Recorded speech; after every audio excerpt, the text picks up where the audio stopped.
Hello friends, professor Joshi ચેનલમાં તમારું સ્વાગત છે અને હું છું પાર્થ જોશી. આજે આપણે વાત કરીશું flow through pipes. Flow through પાઇપ્સનો પહેલો વિડીયો છે જેમાં આપણે ફ્રિક્શન લોસ કેલ્ક્યુલેટ કરવાનું શીખશું. આપણે યુઝ કરશું ડાર્સી વાયબેક ફોર્મ્યુલા. આ તમારા યુનિટ 5નો પહેલો લેક્ચર હશે. હવે તમે સ્ટેટિક્સ ભણ્યા હશો, જેમાં તમે જોયું હશે કે પાણી જે સ્થિર હોય એના પર હાઇડ્રોસ્ટેટિક લાગે. તો આવું પાણી સ્થિર આપણે ફિઝિકલી જોવા જઈએ, પ્રેક્ટિકલી, તો ક્યાં આપણે અવેલેબલ મળે? તો કે ડેમની પાછળનું જે પાણી છે એ આપણે એને સ્ટેટિક ગણી શકીએ. જેવું ડેમના દરવાજા ખોલો અને પાણી નીચે ઉતરવા માંડે તો એ પાણીની અંદર ગતિ આવે, એટલે એ પાણીમાં કિનેમેટિક્સ અને ડાયનેમિક્સ અપ્લાય કરી શકીએ. બરાબર, કેનલ દ્વારા આપણી પાસે પહોંચે છે. જરૂર પડે તો આપણે એને, એટલે કે પાણીને આપણે શુદ્ધ કરવા માટે ટ્રીટમેન્ટ પ્લાન્ટમાં મોકલીએ છીએ. તો હવે જે પાણી નહેર દ્વારા આવે છે એ આપણે થયું ઓપન ચેનલ ફ્લો. એવી રીતે પાણી જ્યારે ટ્રીટમેન્ટ થઈને આપણા ઘર સુધી આવે છે તો એ કોના વડે આવે છે? એ પાઇપ વડે આવે છે. તો એને કહેવાય ફ્લો થ્રુ પાઇપ્સ, બરાબર, અથવા તો પાઇપ ફ્લો. આ પાણી આપણા સોસાયટી સુધી પાઇપ વડે આવે છે અને તે પછી આપણા ઘરમાં પણ પાઇપ વડે આખું ડિસ્ટ્રીબ્યુશન નેટવર્ક આપેલું હોય છે. એટલે પાણી ઓપન ચેનલમાં બી ફ્લો થાય છે અને પાઇપમાં બી ફ્લો થાય છે. તો આ બે ચેપ્ટર હવે આપણે આગળના લેક્ચર્સોમાં ભણીશું. તો આ લેક્ચરમાં આપણે પાઇપ ફ્લો ઉપર ફોકસ કરીશું અને પછી ધીરે ધીરે આપણે ઓપન ચેનલ તરફ જઈશું. તો આ લેક્ચર્સમાંથી આપણને શું શીખવા મળશે? તો પહેલાં તો પાઇપ ફ્લોનું કેરેક્ટરાઇઝેશન કેવું છે. કેરેક્ટરાઇઝેશન એટલે એનો સ્વભાવ કેવો છે. એકદમ જો સાદું ગુજરાતી કહીએ તો એના લક્ષણ કેવા છે, બરાબર. તો આ લાક્ષણિકતાઓ આપણે જોઈશું. લાક્ષણિકતાઓથી શું થાય, આપણને ખ્યાલ પડે કે આ જે બિહેવિયર જે છે એ આ પર્ટિક્યુલર આનો જ બિહેવિયર છે, બરાબર. ફોર એક્ઝામ્પલ હું એમ તમને કહું કે સત્ય અને અહિંસા, તો એ બે શબ્દો પરથી તમને કોણ યાદ આવે? ગાંધીજી. તો એ કેરેક્ટરાઇઝેશન થઈ ગયું છે.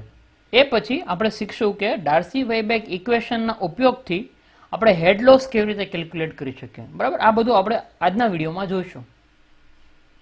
તો ચાલો શરૂ કરીએ ફ્લો થ્રુ પાઇપ્સની કેરેક્ટરિસ્ટિક. તો સૌથી પહેલી કેરેક્ટરિસ્ટિક છે અને બહુ ઇમ્પોર્ટન્ટ છે કે પાઇપ ફ્લોમાં જ્યારે પાણી હોય ત્યારે એની ઉપરની સરફેસ જે છે એ એટમોસ્ફેરિક પ્રેશર પર હોતી નથી, બરાબર. પણ આ ક્યારે લાગુ પડે? જ્યારે પાઇપ ફ્લોમાં આખી પાઇપ, બરાબર, એનો ક્રોસ સેક્શન તમે જો જુઓ તો આખી પાઇપ તમારી પાણીથી ભરેલી હોય તો જ આ ટોપિક લાગુ પડે, બરાબર.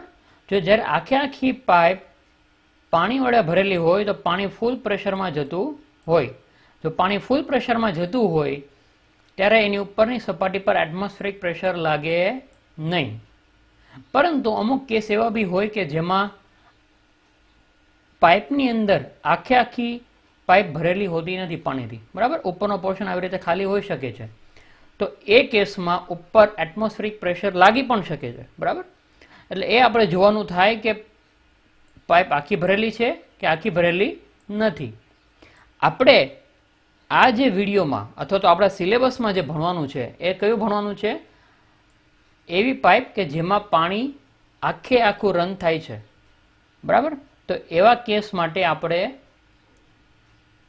આ વિડીયોમાં ભણવાનું છે. એવું પાણી જ્યારે ફ્લો થતું હશે તો એ કેવું હશે? એ પાણી પ્રેશરની અંડર હશે, બરાબર. That will be under pressure. એ પ્રેશરથી પાણી જતું હશે. જો કોઈ આવી રીતે જગ્યા રહી ગઈ હોય તો તમે પ્રેશર અપ્લાય કરી શકો નહીં. એ કેસમાં ઉપર એટમોસ્ફેરિક પ્રેશર લાગી શકે. ઓકે. બીજું છે કે જ્યારે પાઇપની અંદર પાણી વહેતું હોય તો ત્યારે એની એજીસ ઉપર, બરાબર, તમે આ સપાટી પર જોઈ શકો કે એની એજીસ ઉપર ફ્રિક્શન ફોર્સ લાગે, ઘર્ષણ લાગશે, બરાબર. હવે શું થશે કે ઘર્ષણ લાગે એટલા માટે એની સ્પીડ, બરાબર, એની જે વેલોસિટી છે એમાં ફેર પડી શકે, એની એનર્જી લોસ થઈ શકે. એટલા માટે જે ત્રીજો પોઈન્ટ છે એ કહે છે કે there will be head loss. Head એટલે આપણને ખ્યાલ છે પ્રેશરનો એક યુનિટ છે, બરાબર, દાબ. તો એ હેડ લોસ ઘટી શકે છે એક પોઈન્ટથી બીજા પોઈન્ટ સુધી. નેક્સ્ટ છે pressure of liquid decreases in the direction of flow. જો હેડ ઘટશે તો પ્રેશર પણ ઘટશે. હવે તમે ડિસ્ચાર્જનું ઇક્વેશન ભણ્યા હશો, Q is equal to A into V, જ્યાં A છે એરિયા અને v છે વેલોસિટી, બરાબર. તો એરિયા ઇન્ટુ વેલોસિટી વાળું જે ઇક્વેશન જે છે એ તમે આમાં અપ્લાય કરી શકો, બરાબર. એટલે કે પાઇપમાંથી કેટલું ડિસ્ચાર્જ આવે છે એ તમે આમાંથી કેલ્ક્યુલેટ કરી શકો છો. નેક્સ્ટ કે વેલોસિટી ડિસ્ટ્રીબ્યુશન કેવું હશે, આપણે હમણાં જોયું કે ઉપરની બાજુ ઘર્ષણ લાગે છે એટલે ત્યાં આગળ પાઇપને તરત જ અડીને જે પાણી વહે છે એની વેલોસિટી એકદમ ઝીરો હશે અને ધીરે ધીરે ધીરે વધતી સેન્ટરમાં મેક્સિમમ થઈ જશે, બરાબર. તો હવે એ સેન્ટરમાં મેક્સિમમ થાય તો તમે એનું ડિસ્ટ્રીબ્યુશન છે એ તમને આવું દેખાશે, બરાબર. કે આ પોર્શન એ 0, આ પોર્શન એ મેક્સિમમ, તેનું ડિસ્ટ્રીબ્યુશન કંઈક આવું થશે અને ફરીવાર આ પોર્શન પર આવતા 0 થઈ જશે. તો આ એનું વેલોસિટી ડિસ્ટ્રીબ્યુશન છે. ટૂંકમાં કહીએ તો velocity will be maximum at the centre and almost 0 at the edges. Next, તમે હાઇડ્રોકિનેમેટિક્સમાં બર્નૌલીસ ઇક્વેશન ભણ્યા હશો. તો આ બર્નૌલીસ ઇક્વેશન જે છે એ શેની માટે છે? To find the loss of energy between two sections, અથવા તો એનર્જી શોધવા માટેનું ઇક્વેશન છે. તો એ બર્નૌલીસ ઇક્વેશન તમે પાઇપ ફ્લોમાં યુઝ કરી શકો, બરાબર. તમે કોઈ બી બે સેક્શન લઈ શકો અને બે સેક્શન વચ્ચે કેટલો વ્યય થાય છે એ બર્નૌલીસ ઇક્વેશનથી તમે શોધી શકો.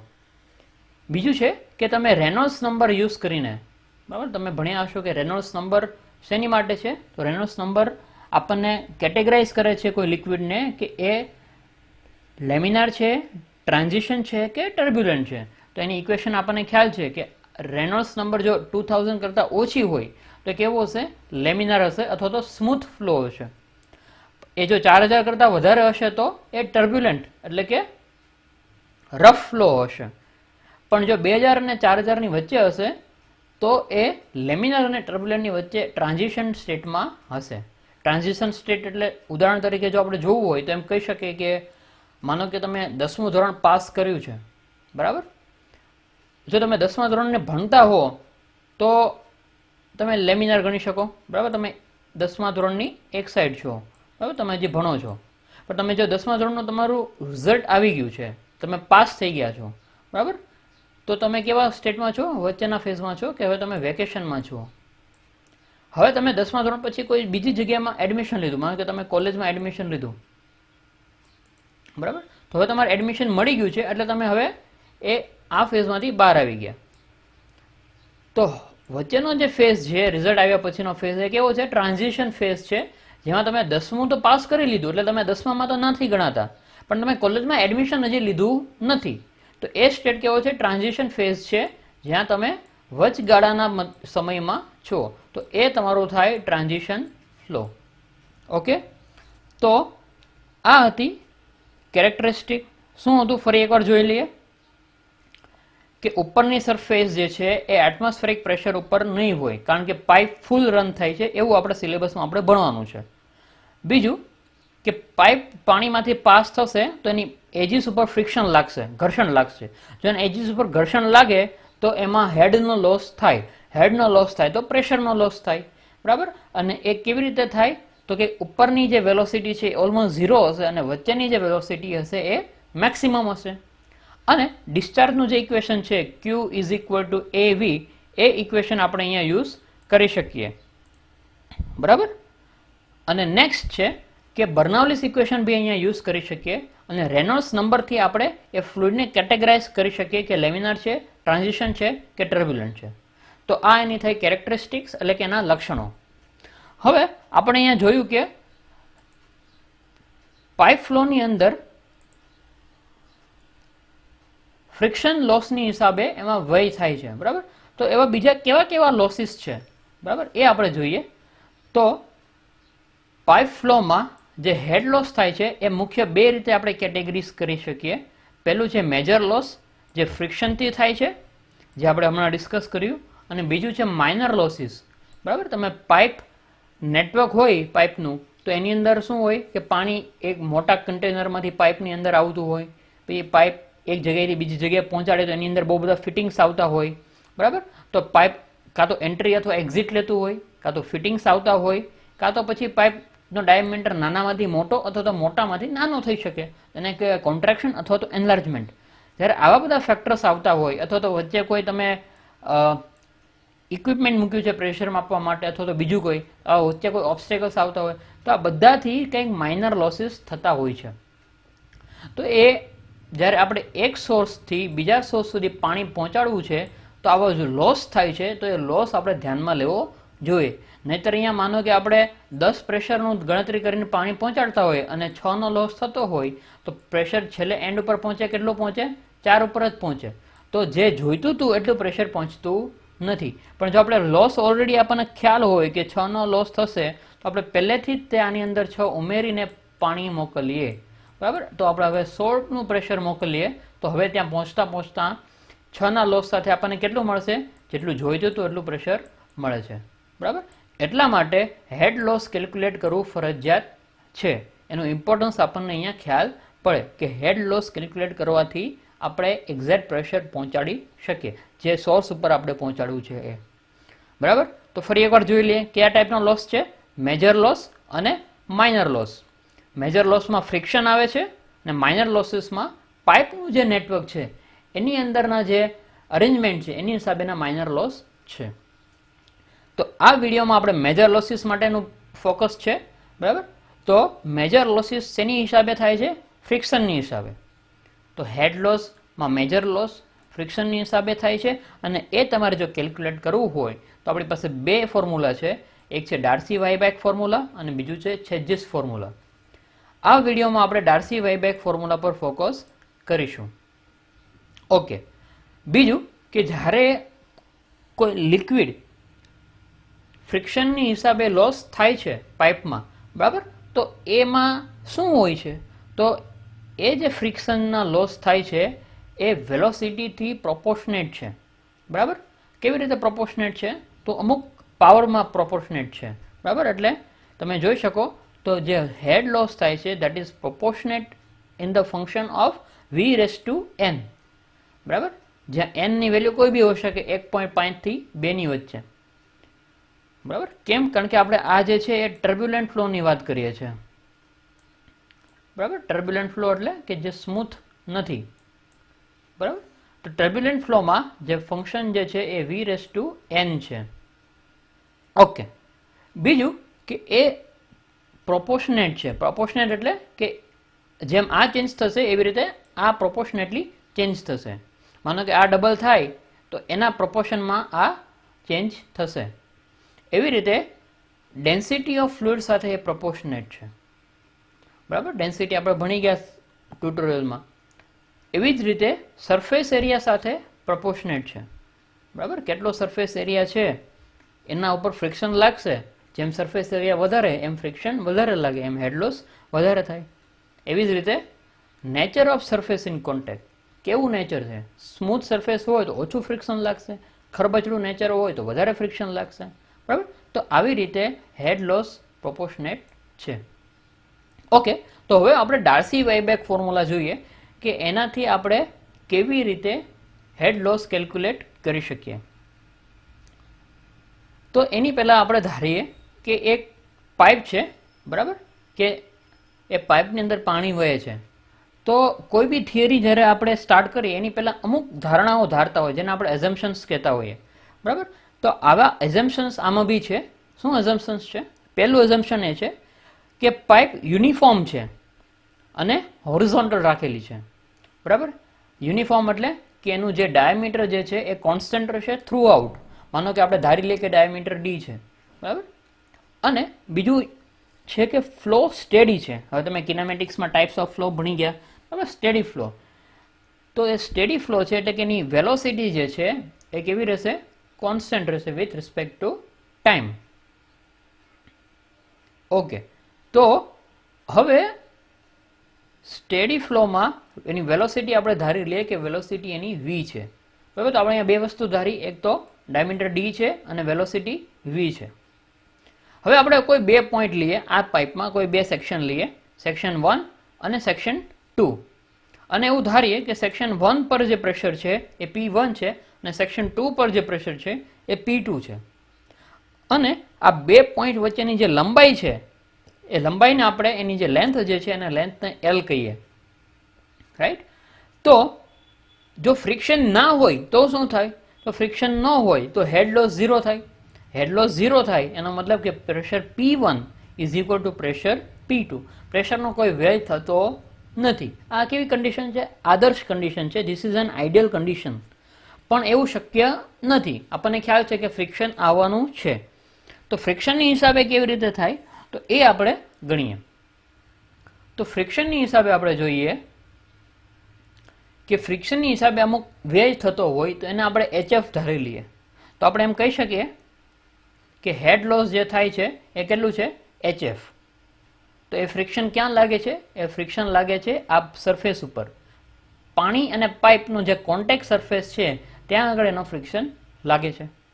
ઓકે, તો હવે આપણી પાસે બે પોઈન્ટ છે પોઈન્ટ 1 અને પોઈન્ટ 2, અને આપણે કેરેક્ટરિસ્ટિક્સમાં જોયું કે બર્નાઉલીસ ઇક્વેશન અપ્લાય કરી શકીએ. તો આપણે તરત બર્નાઉલીસ ઇક્વેશન અહીં અપ્લાય કરીએ. તો અપ્લાઇંગ બર્નાઉલીસ ઇક્વેશન, આપણને ખ્યાલ છે બર્નાઉલીસ ઇક્વેશન શું છે?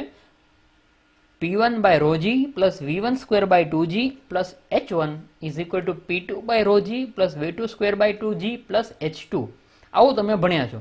પણ એમાં હેડલોસ થાય છે એટલા માટે આપણે એને હેડલોસ ઉમેરવો પડે. બરાબર, એટલે હેડલોસ આપણે એમાં અમુક ઉમેર્યું. હવે આપણે પહેલા ધાર્યું હતું કે જે પાઇપ છે એ કેવી છે? યુનિફોર્મ છે. બરાબર, એનું ડાયામીટર કેવું છે? યુનિફોર્મ છે, એટલે કે સેમ ડાયામીટર છે. જો ડાયામીટર સેમ હોય તો એરિયા સેમ રહેશે. એરિયા સેમ હોય તો કન્ટિન્યુટી ઇક્વેશન પ્રમાણેની વેલોસિટી સેમ રહેશે. તો આપણે કહી શકીએ કે જો ડાયામીટર સેમ હોય તો વેલોસિટી V1 અને V2 બે સેમ હશે. એવી રીતે પાઇપ હોરિઝોન્ટલ રાખેલી છે એટલે H1 અને H2 બે સેમ હશે. બરાબર, એટલે જે બે ક્વોન્ટિટી સેમ છે એને તમે કેન્સલ આઉટ કરી શકો. બરાબર, V1 અને V2 કેન્સલ થઈ જાય, H1 અને H2 કેન્સલ થઈ જાય. તો હવે આપણી પાસે શું વધે છે? P1 by rho g. આ ક્વોન્ટિટીને ઇક્વેશનની પેલી બાજુ લઈ જાઓ તો શું થાય? Minus P2 by rho g is equal to head loss HF. બરાબર, ઓકે. તો આને મારે સાદા ફોર્મમાં લેવું હોય તો હું એમ કહી શકું કે P1 માઇનસ P2, કારણ કે નીચેનો જે છેદ છે એ સરખો છે, તો P1 માઇનસ P2 થઈ જાય અને જે રો જી છે એ સામેની બાજુ જતું રહેશે મલ્ટિપ્લિકેશનમાં. તો P1 minus P2 is equal to HF into rho g. બરાબર, તો હવે આને હું ઇક્વેશન 1 કહી દઉં અને આ ઇક્વેશન આપણે યાદ રાખશું. આપણને શું મળે છે કે P1 માઇનસ P2 નું જે પ્રેશર છે એ શેમાં મળે છે? આપણને H રો જીમાં મળે છે, where H is equal to head loss. Okay, તો હવે આપણે વાત કરીએ ફ્રિક્શનની. ફ્રિક્શન જે લાગે છે એ ક્યાં લાગે છે? આ સરફેસ ઉપર લાગે છે. તો ટોટલ ફ્રિક્શનની હિસાબે કેટલો ફોર્સ લાગે છે એ આપણે જો કેલ્ક્યુલેટ કરવું હોય તો આપણે કરી શકીએ. કઈ રીતે? તો કે total friction resistance force F is equal two unit friction. એટલે આપણે એક એવું યુનિટ ફ્રિક્શન છે જે યુનિટ એરિયા ઉપર અને યુનિટ વેલોસિટી માટે લાગે છે, જેને આપણે F ડેશ ધારી લઈએ છીએ. બરાબર, જેને આપણે F ડેશ કહીએ છીએ. તો unit friction into weighted area. હવે આ વેટેડ એરિયા એટલે એ એરિયા કે જે પાઇપની સાથે કોન્ટેક્ટમાં છે. બરાબર, તો કેવી રીતે કેલ્ક્યુલેટ કરી શકાય? તો માનો કે આનું ક્રોસ સેક્શન સર્ક્યુલર પાઇપ હોય તો ક્રોસ સેક્શન એનું ગોળ છે. બરાબર, તો અહીંયા જે ફ્રિક્શન લાગે છે આ સપાટી પર, એ ફ્રિક્શન જો અહીંયા જોવું હોય તો ક્યાં લાગશે? એ એની એજીસ ઉપર લાગે છે. બરાબર, જો તમે અહીંથી જોતા હો, બરાબર, આ દિશામાં તમે પાઇપને જુઓ તો તમને ખ્યાલ પડે કે અહીંયા પાઇપ એજીસ ઉપર લાગે છે. તો આ પાઇપનું જે પેરામીટર આવે, બરાબર, તો આ સર્ક્યુલર પાઇપ છે તો સર્ક્યુલર પાઇપનું પેરામીટર આવે, એ પેરામીટરને તમે લેન્થ વડે મલ્ટીપ્લાય કરો તો આપણને વેટેડ એરિયા મળે. બરાબર, તો આપણે કહી શકીએ કે weighted area small a is equal two parameter. બરાબર, એટલે આ સર્કલનું પેરામીટર. પેરીમીટર એટલે 2πr અને એની લેન્થ. તો કેટલી લેન્થમાં લાગે છે? તો આપણે બે પોઈન્ટ લીધા હતા, પોઈન્ટ 1 અને પોઈન્ટ 2. પોઈન્ટ 1 ને પોઈન્ટ 2 વચ્ચે લેન્થ L ધારી હતી, તો L લેન્થ માટે લાગે છે. તો પેરીમીટર ઇન્ટુ લેન્થ આપણને વેટેડ એરિયા આપે છે. સર્ક્યુલર સેક્શન માટે પેરીમીટર 2πr થાય અને લેન્થ L થાય. બરાબર, અથવા તો 2r ને આપણે d તરીકે લખી શકીએ તો πdl થાય. તો આ πdl અહીંથી આવે છે. ઓકે, તો પાઈ ડી એલ ઇન્ટુ વેલોસિટીનો સ્ક્વેર. આપણે હમણાં જોયું હતું જે હતું એ વેલોસિટીના સ્ક્વેરની સાથે પ્રોપોર્શનેટ છે. ઓકે, તો આ જે ફ્રિક્શન ફોર્સ જે છે એ ક્યાં લાગશે? એ સેન્ટરમાં લાગે છે, બરાબર, ટૂંકમાં. અને એની ડિરેક્શન કઈ બાજુ છે? તો that is opposite to the flow of water. એટલે જો પાણીની દિશા આ બાજુ હોય તો ફ્રિક્શન ફોર્સ એને ઓપોઝિટ ડિરેક્શનમાં લાગે છે. તો આપણી પાસે કયા કયા ફોર્સ છે? બરાબર, આ સેક્શન ઉપર, સેક્શન 1 ઉપર P1 નું પ્રેશર લાગે છે, સેક્શન 2 પર P2 નું પ્રેશર લાગે છે અને રેઝિસ્ટન્સ ફોર્સ F લાગે છે. તો કઈ રીતે લાગે છે એ જોઈ લઈએ. તો પ્રેશર ફોર્સ એટ સેક્શન 1 કેટલો થશે? તો કે પ્રેશર ઇન્ટુ એરિયા. બરાબર, ફોર્સનો ફોર્સ આપણને ખ્યાલ છે, force equal to pressure into area. તો પ્રેશર કેટલો હતું? P1. અને ક્રોસ સેક્શન એરિયા કેટલો છે? માનો કે આનો ક્રોસ સેક્શન એરિયા એ ધારીએ આપણે, તો P1 ઇન્ટુ એ. અને કઈ દિશામાં લાગે છે? ફ્લોની દિશામાં લાગે છે.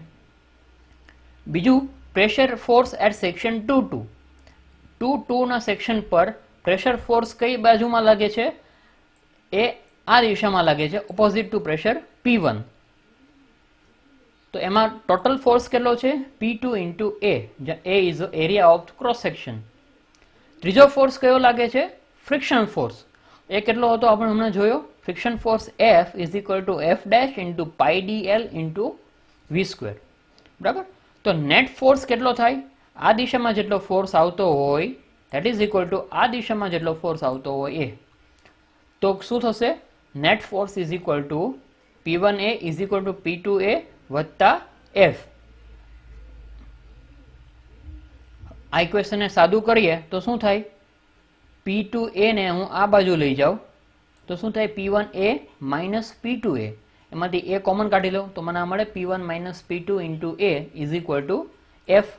એફની વેલ્યુ આપણને ખ્યાલ છે, F dash pi D L into વી સ્ક્વેર. બરાબર, ઓકે. હવે આ જે એ છે એ હું કેલ્ક્યુલેટ કરી શકું સર્ક્યુલર સેક્શન હોય તો. સર્ક્યુલર સેક્શન માટે એ શું થાય? સપોઝ એનું ડાયામીટર ડી છે તો A is equal to pi r square અથવા તો પાઈ બાય 4 ડી સ્ક્વેર. તો પાઈ બાય 4 ડી સ્ક્વેરની વેલ્યુ જો અહીંયા મૂકું તો આપણને શું મળે? તો પહેલાં તો P1 minus P2 as it is equal two આ જે વેલ્યુ હતી એની નીચે એરિયા લઈ જઈએ આપણે તો આપણને મળે F dash into pi D L into V square divide by area. Area કેટલો છે? Pi by 4 D square. હવે અહીંથી પાઈ કેન્સલ થઈ જશે, અહીંથી પાઈ કેન્સલ થઈ જશે. અહીંયા એક ડી છે, અહીંયા 2 ડી છે, બરાબર, ડી ઇન્ટુ ડી, એટલે એક ડી કેન્સલ થઈ જશે. આ 4 નીચેના છેદમાં નીચે છે, બરાબર, છેદમાં તો છે, એમાંય પાછો છેદમાં છે, એટલે આ 4 ક્યાં જતો રહેશે? ઉપર જતો રહેશે.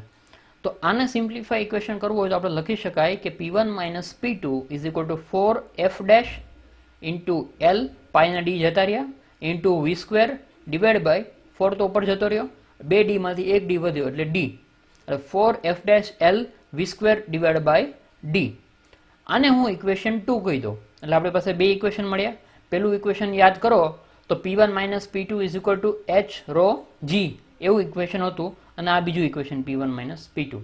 હવે બે સરખા ઇક્વેશન મને મળ્યા P1 માઇનસ P2 ના, તો હું બે ઇક્વેશનને સરખાવી શકું, ઇક્વેશન 1 અને ઇક્વેશન 2 ને. તો ઇક્વેશન 1 શું હતું? P1 minus P2 is equal to H rho G. બીજું ઇક્વેશન હતું P1 minus P2 is equal to 4F dash L V square by D. તો બંનેને ઇક્વેટ કરું તો this is equation is equal to this equation. તો આપણને મળે H rho G is equal to 4F dash L V square by D. આને હું simplify કરું, બરાબર, કઈ રીતે કે HF ને સબ્જેક્ટ ઓફ ફોર્મ્યુલા બનાવું અને નીચેની ટર્મ, બરાબર, રોજીને નીચેની બાજુ લઈ જાઓ તો શું થાય? HF is equal to 4F dash L V square by rho G D. હવે આપણે આ જે ટર્મ છે F ડેશ બાય રો એને આપણે ધારી લઈએ, બરાબર. માનો કે F dash by rho is equal to F by 2 છે, બરાબર, જ્યાં F શું છે? Coefficient of friction. આ આપણને ખ્યાલ છે કોઈ બી મટીરિયલ હોય એમાં કેટલું ફ્રિક્શન લાગે એ કેના પરથી ખબર પડે? એના કોએફિશિયન્ટ ઓફ ફ્રિક્શનથી આપણને ખબર પડે. તો હવે આપણે આ જે અલગ ટર્મ હતી એને આપણે કોએફિશિયન્ટ ઓફ ફ્રિક્શન સાથે રિલેટ કરી દીધી. F dash by rho is equal to F by 2. એ વેલ્યુ ઉપરના ઇક્વેશનમાં મૂકવું તો મને સાદું રૂપ મળે, HF is equal to 4FL v² by 2GD. તો આ જે ઇક્વેશન છે એ તમારું ઇક્વેશન છે ડાર્સીસ વેઇબેક ઇક્વેશન. તો ડાર્સી વેઇબેક ઇક્વેશનનો સિક્કો મારી દઈએ, બરાબર. અને આ ઇક્વેશન આપણે યાદ રાખવાનું રહેશે. ઓકે, તો આને થોડુંક હજી સમજી લઈએ કે મારે ડાયરેક્ટલી અપ્લાય કરવું હોય તો મારે શું વસ્તુ જોવે. તો એક પાઇપ છે, એના 2 પોઈન્ટ વચ્ચે મારે હેડ લોસ કેલ્ક્યુલેટ કરવું હોય. હેડ લોસ એટલે કેટલું પ્રેશર લોસ થાય છે એ કેલ્ક્યુલેટ કરવું હોય તો ડાર્સી વેઇબેક ઇક્વેશન યુઝ કરી શકું. તો ડાર્સી વેઇબેક ઇક્વેશન શું છે? HF is equal to 4FL v² by 2GD. હવે આમાં જુઓ તો બધી ક્વોન્ટિટી આપણને ખ્યાલ છે એવી છે. કઈ? તો F. તો F શું છે? હમણાં આપણે જોયું કોએફિશિયન્ટ ઓફ ફ્રિક્શન. એ કોના પર ડિપેન્ડ કરે? એ કયું મટીરિયલ છે એના પર ડિપેન્ડ કરશે, બરાબર. એની વેલ્યુ કોના પર ડિપેન્ડ કરે? રેનોલ્ડ્સ નંબરના ઇક્વેશનથી આપણે એને શોધી શકીએ. F is equal two 16 upon RN, જે RN એટલે કે રેનોલ્ડ્સ નંબર, બરાબર. આ ઇક્વેશન ત્યારે યુઝ કરવાનું જ્યારે રેનોલ્ડ્સ નંબરની વેલ્યુ 2000 કરતાં ઓછી હોય. પણ જો રેનોલ્ડ્સ ઇક્વેશનની વેલ્યુ 2000 કરતાં વધારે અથવા તો 4000 કરતાં વધારે હોય, બરાબર, એટલે કે આ વિસ્કસ ફ્લો છે અથવા તો એને કહેવાય લેમિનર ફ્લો અને ટર્બ્યુલન્ટ ફ્લો છે નીચેવાળો. ટર્બ્યુલન્ટ ફ્લો હોય ત્યારે એની ઇક્વેશન ચેન્જ થઈ જાય છે 0.079 divided by R raise to 0.25, બરાબર. તો રેનોલ્ડ્સ નંબર આપેલો હોય એના પરથી આપણે F કેલ્ક્યુલેટ કરી શકીએ. તો F ની વેલ્યુ મળી ગઈ. L એટલે કયા 2 પોઈન્ટ વચ્ચેની તમે વાત કરો છો, બરાબર. માનો કે એક મોટી પાઇપલાઇન બિછાવી છે અમદાવાદથી બરોડા સુધી, તો આપણી પાસે 2 પોઈન્ટ મળી ગયા અમદાવાદ અને બરોડા. તો અમદાવાદ અને બરોડા વચ્ચેનું કિલોમીટર અંતર ખ્યાલ પડી જાય આપણને, બરાબર, કેટલું છે. તો એ અંતર આપણને ખ્યાલ છે. પછી છે વેલોસિટી V. હવે પાઇપની અંદર કેટલા વેલોસિટીથી પાણી વહે છે એ જો આપણને ખ્યાલ હોય તો આપણે કેલ્ક્યુલેટ કરી શકીએ. G, તો G તો કોન્સ્ટન્ટ છે. D, કે તમે જે પાઇપ નાખ્યો છે એ પાઇપનો ડાયમીટર તમને ખ્યાલ છે, બરાબર. તો એ ડાયમીટર તમે યુઝ કરી શકો. હવે અહીંયા તમે જોશો તો આપણે યુનિફોર્મ ડાયામીટર માટે અપ્લાય કર્યું છે. હવે માનો કે તમે અમદાવાદથી બરોડા અથવા તો એક પોઈન્ટથી બીજા પોઈન્ટ વચ્ચે 2 પાઇપ અલગ અલગ યુઝ કરી છે, બરાબર, કે જેનો ડાયામીટર ચેન્જ થાય છે, નાનામાંથી મોટો થાય છે, ફરીવાર મોટામાંથી નાનો થાય છે, બરાબર. આવું જ્યારે હોય ત્યારે તમારે અલગ અલગ સેક્શન વાઇઝ શોધવું પડે. માનો કે આ સેક્શનમાં, બરાબર. આવું આપણે છેલ્લે એન્ડ ઓફ ધ ચેપ્ટર ભણીશું કે આને કેવી રીતે સોલ્વ કરી શકાય. પણ કહેવાનો પર્પસ એટલો છે કે this formula is only valid for uniform diameter. તમે સળંગ ફોર્મ્યુલા યુઝ કરી શકો નહીં. એ વસ્તુનું તમારે એપ્લિકેશન વખતે ધ્યાન રાખવાનું રહેશે. ઓકે, તો આપણે શું જોયું? ડાર્સી વેઇબેક ઇક્વેશન જોયું. શેની માટે છે? કોઈ 2 પોઈન્ટ વચ્ચે હેડ લોસ કેલ્ક્યુલેટ કરવા માટે. હેડ લોસ એટલે આપણને અલ્ટિમેટલી શું આપે છે? પ્રેશર. તો હેડ લોસ એટલે કે પ્રેશર લોસ. 2 પોઈન્ટ વચ્ચે પ્રેશર લોસ અથવા તો એનર્જી લોસ કેલ્ક્યુલેટ કરવા માટે આપણે ડાર્સી વેઇબેક ઇક્વેશન યુઝ કરી શકીએ. ઇક્વેશન શું છે? HF is equal to 4FL v² by 2GD, બરાબર. ઓકે, હવે તમે ભણી ગયા છો કે discharge Q is equal to A into V, area into velocity. અને આ ઇક્વેશન આપણે આમાં યુઝ કરી શકીએ એવું આપણે લાક્ષણિકતામાં ભણી ગયા. આપણે જ્યારે કેરેક્ટરિસ્ટિક જોયું ત્યારે આપણે જોયું કે Q is equal to AV આને યુઝ કરી શકાય.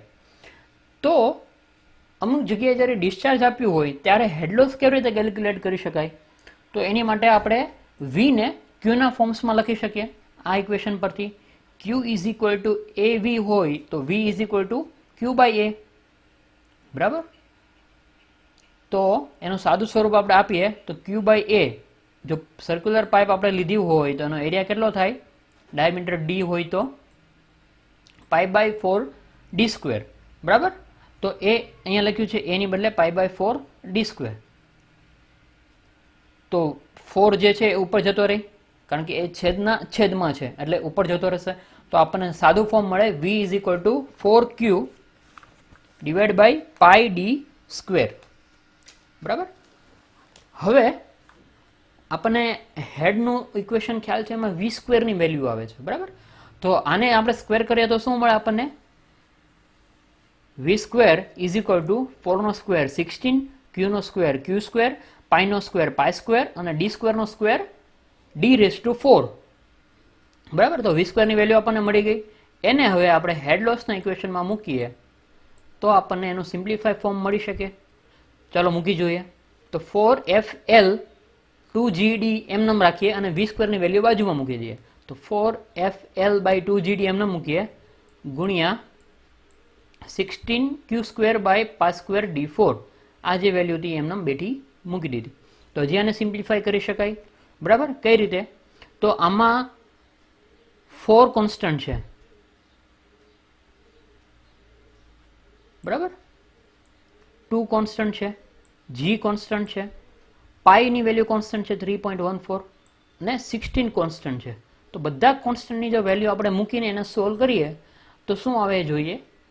તો 4 as it is f l 16q square 2 into 9.81 જીની વેલ્યુ મૂકી, પાઈની વેલ્યુ મૂકી. જો તમે આને સોલ્વ કરો તો એની જે ઇક્વેશન આવે, બરાબર, એની જે ફાઇનલ વેલ્યુ આવે એ તમને એવું આપે કે hf is equal to flq square by 3d5. બરાબર, 3d રેઝ ટુ 5. જો આની તમે વેલ્યુ સોલ્વ કરો તો એની કંઈક વેલ્યુ આવશે 0.33. બરાબર, 0.33. 0.33 ધેટ ઇઝ ઇક્વલ ટુ 1/3. એટલે માટે આપણે અહીંયા 1/3 લઈ લીધો કોન્સ્ટન્ટ અને બાકીની જે વેલ્યુ છે એમને રાખી દીધી. સો again this is very important formula. જ્યારે તમને ડિસ્ચાર્જ આપ્યો હોય ત્યારે આ ફોર્મ્યુલા યુઝ કરી શકો જેથી તમારો ટાઈમ ન બગડે, અને જ્યારે વેલોસિટી આપી હોય ત્યારે આપણે ઉપરની ફોર્મ્યુલા યુઝ કરી શકીએ. તો હેડ લોસ કેલ્ક્યુલેટ કરવા માટે આપણી પાસે બે ફોર્મ્યુલા છે.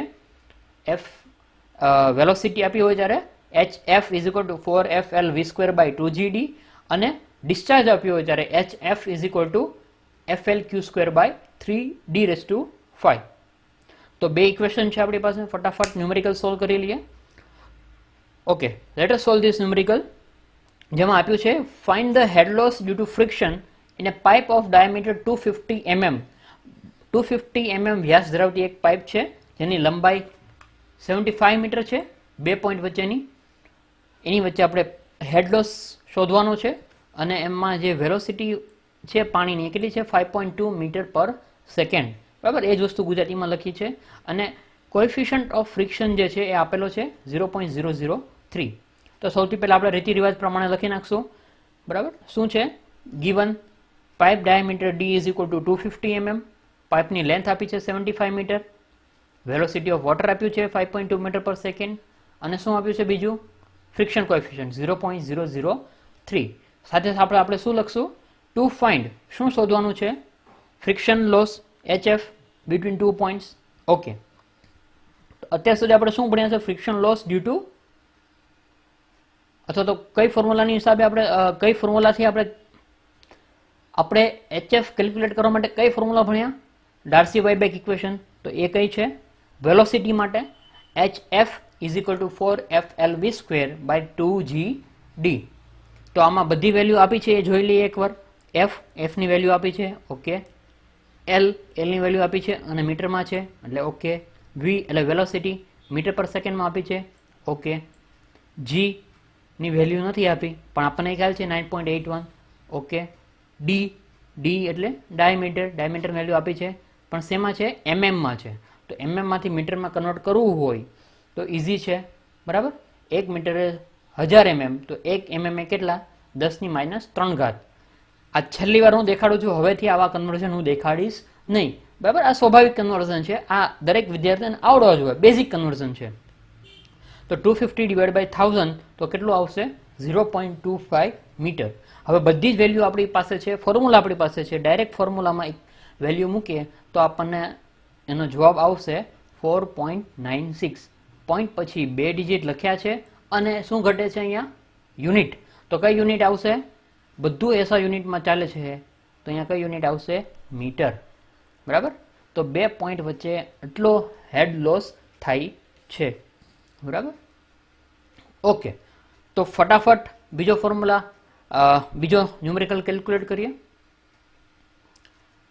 Find the head loss due to friction. ફ્રિક્શનની હિસાબે હેડ લોસ કેલ્ક્યુલેટ કરવાનું કહે છે. ઇન એ પાઇપ, તો પાઇપ ફ્લો માટે છે. ઓફ ડાયામીટર 45 સેન્ટીમીટર, એટલે 45 સેન્ટીમીટરનો ડાયામીટર છે અને લંબાઈ કેટલી છે 4.8 કિલોમીટર. જોઈનિંગ ટુ રિઝર્વોયર્સ, બરાબર, સ્પેલિંગમાં એસ રહી ગયો છે. એકચ્યુઅલી મારા લેપટોપમાં એસની કી ચાલતી નથી એટલે ઘણી જગ્યાએ એસ રહી જતો હશે. રિઝર્વોયર્સ. ઓકે, સો આપણે એમ કહે છે કે બે સરોવરને જોડતી એક પાઇપ છે, બરાબર. તો આપણી માટે સરોવર છે કે નહીં ઇમ્પોર્ટન્ટ છે? નહીં.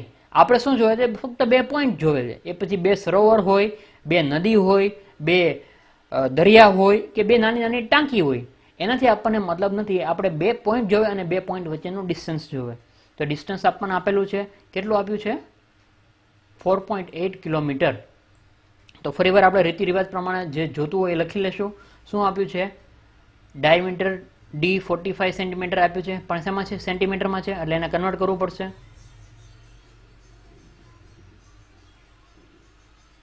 બીજું શું આપ્યું છે? પાઇપ લેન્થ એલ 4.8 કિલોમીટર આપી છે, એને મીટરમાં કન્વર્ટ કરવી પડશે. ડિસ્ચાર્જ ક્યુ આપ્યું છે. ઓકે, હવે આ વખતે શું આપ્યું છે? ડિસ્ચાર્જ આપ્યું છે. મેં તમને કીધું તો ડિસ્ચાર્જ આપ્યું હોય તો એની માટે બી ફોર્મ્યુલા છે આપણી પાસે. પણ આપણે જે ડિસ્ચાર્જ ભણીએ છીએ શેમાં ભણીએ છીએ? મીટર ક્યુબ પર સેકન્ડમાં ભણીએ છીએ. પણ આ ડિસ્ચાર્જ શેમાં આપ્યું છે? લીટર પર સેકન્ડ. તો નો ડાઉટ આપણે એને બી કન્વર્ટ કરી નાખશું. અને છેલ્લે શું આપ્યું છે? Friction coefficient. ઓકે, તો બધી વેલ્યુ જે જોતી છે HF કેલ્ક્યુલેટ કરવા માટે એ આપી છે, પણ આપણને ફોર્મ્યુલા યાદ હોવો જોઈએ. તો ફોર્મ્યુલા શું હતો? HF ઇઝ ઇક્વલ ટુ 4 વાળી ફોર્મ્યુલા તો વેલોસિટી માટે હતી. આની માટે શું ફોર્મ્યુલા હતી? HF is equal to FLQ² by 3d⁵. બરાબર. ઓકે, તો હવે જરૂરી હોય કન્વર્ઝન કરી નાખીએ. 45 સેન્ટીમીટરને મીટરમાં કન્વર્ટ કરવું હોય તો ડિવાઈડ બાય 100 કરો તો 0.45 મીટર. એવી રીતે કિલોમીટરમાંથી મીટરમાં જવું હોય તો ગુણ્યા 1000 તો 4800 મીટર. અને ડિસ્ચાર્જ જે લીટર પર સેકન્ડ છે એને મીટર ક્યુબ પર સેકન્ડમાં કન્વર્ટ કરવું હોય તો આપણને કન્વર્ઝન યાદ હોવું જોઈએ કે 1 લીટર બરાબર કેટલા મીટર ક્યુબ થાય? 10⁻³ મીટર ક્યુબ થાય. તો આથી 28નું કઈ વેલ્યુ થાય? 28 × 10⁻³ એટલે કે 28/1000 એટલે 0.028 મીટર ક્યુબ પર સેકન્ડ. હવે બધી જ વેલ્યુ એના સ્ટાન્ડર્ડ યુનિટમાં આવી ગઈ છે, ફક્ત ફોર્મ્યુલામાં મૂકવાની છે અને કેલ્ક્યુલેટર લઈને કેલ્ક્યુલેટ કરવાની છે. તો કેટલી વેલ્યુ આવશે? 0.0026 × 4800 ઇન્ટુ, બરાબર, એફની વેલ્યુ આવી, એલની વેલ્યુ આવી, ઇન્ટુ Q². ક્યુ કેટલું છે? 0.028. તો એ સ્ક્વેર મૂકી દીધું, ડિવાઈડ બાય 3 × d⁵. હવે આ d⁵ તમે કેલ્ક્યુલેટરમાં કેવી રીતે કરશો, બરાબર, એ અત્યારે જોઈ લો. હું તમને ટ્યુટોરિયલ વખતે દેખાડી દઈશ કે d⁵ કેવી રીતે કરી શકાય. જો તમને આવડતું હોય તો વેલ એન્ડ ગુડ, બરાબર, અને આવડવું જ જોવે. પણ જે વિદ્યાર્થીને નથી આવડતું એને હું ટ્યુટોરિયલમાં દેખાડી દઈશ અથવા તો શીખવાડી દઈશ. ઓકે, હવે આ સિમ્પલ તમે ઇક્વેશન સોલ્વ કરો તો આપણને એની વેલ્યુ મળે 0.176. પોઈન્ટ પછી 2 ડિજિટ અને યુનિટ. કઈ યુનિટ છે? મીટર. ઓકે, તો આપણે શું જોયું આ લેક્ચરમાં? આપણે જોયું કે ફ્લો થ્રુ પાઇપ્સ હોય એના લક્ષણ કેવા હોય, બરાબર. તો કેવા કેવા લક્ષણ હતા? એકવાર રિવિઝન કરી લઈએ ફટાફટ. એની જે ઉપરની સપાટી જે છે એની ઉપર કેવું લાગે? એટમોસ્ફેરિક પ્રેશર ન લાગે. બીજું કે એ જ્યારે પાઇપમાંથી ફ્લો થતું હોય ત્યારે ઘર્ષણની હિસાબે એમાં અમુક વ્યય થતો હોય તો એ આપણે એને કહીએ હેડ લોસ, બરાબર. અને હેડ લોસ થાય એટલે પ્રેશરનો લોસ થાય. પ્રેશરનો લોસ થાય, બરાબર, એટલે આપણે જોયું હતું કે એની જે વેલોસિટી ડિસ્ટ્રીબ્યુશન છે કેવું છે કે ઉપરની બાજુ 0 છે, વચ્ચે મેક્સિમમ છે અને વચ્ચે પાછી નીચે પાછી 0 છે. એટલે એનું પ્રેશર વેલોસિટી ડિસ્ટ્રીબ્યુશન કારણ કે આવું જોયું હતું કે વચ્ચેની બાજુ મેક્સિમમ છે. પછી એમાં આપણે Q is equal to AV વાળી ફોર્મ્યુલા યુઝ કરી શકીએ, રેનોલ્ડ્સ નંબરવાળું ઇક્વેશન યુઝ કરી શકીએ, બર્નાઉલીસનું ઇક્વેશન યુઝ કરી શકીએ. આવું એના લક્ષણો છે. પછી આપણે જોયું હતું કે જે હેડ લોસ થાય છે એના કયા 2 કારણો છે? તો એક છે મેજર, બરાબર, અને બીજું છે માઇનર, બરાબર. તો મેજર કારણ કયું હતું? ફ્રિક્શન. અને ફ્રિક્શન કઈ રીતે કેલ્ક્યુલેટ થાય? 2 રીતે થાય, ડાર્સી-વેઇઝબેક ઇક્વેશન અને છેજીસ ઇક્વેશન. તો ડાર્સીસ ઇક્વેશન આપણે જોયું હતું. ડાર્સીસ ઇક્વેશનમાં આપણે છેલ્લે 2 ફોર્મ્યુલા આવી હતી, બરાબર. એક હતી વેલોસિટી વાળી અને બીજી હતી ડિસ્ચાર્જ વાળી, બરાબર. તો આ આખા લેક્ચરનું રિવિઝન આપણે ટૂંકમાં જોયું. અને આના પરથી આપણે બે ન્યુમેરિકલ ગણ્યા હતા, એક વેલોસિટીને લઈને અને એક ડિસ્ચાર્જને લઈને. બરાબર. તો આ લેક્ચરમાં જો હવે તમને કંઈ ડાઉટ હોય તો તમે કમેન્ટ સેક્શનમાં નીચે લખી શકશો, અને સાથે સાથે કોઈ વધારે ન્યુમેરિકલ ગણવાના છે તો એ આપણે ટ્યુટોરિયલમાં ગણીશું. બરાબર. તો અત્યારે એટલું જ રાખીએ અને હવે આપણે આવતા વિડીયોમાં મળીશું. Thank you all. Good bye.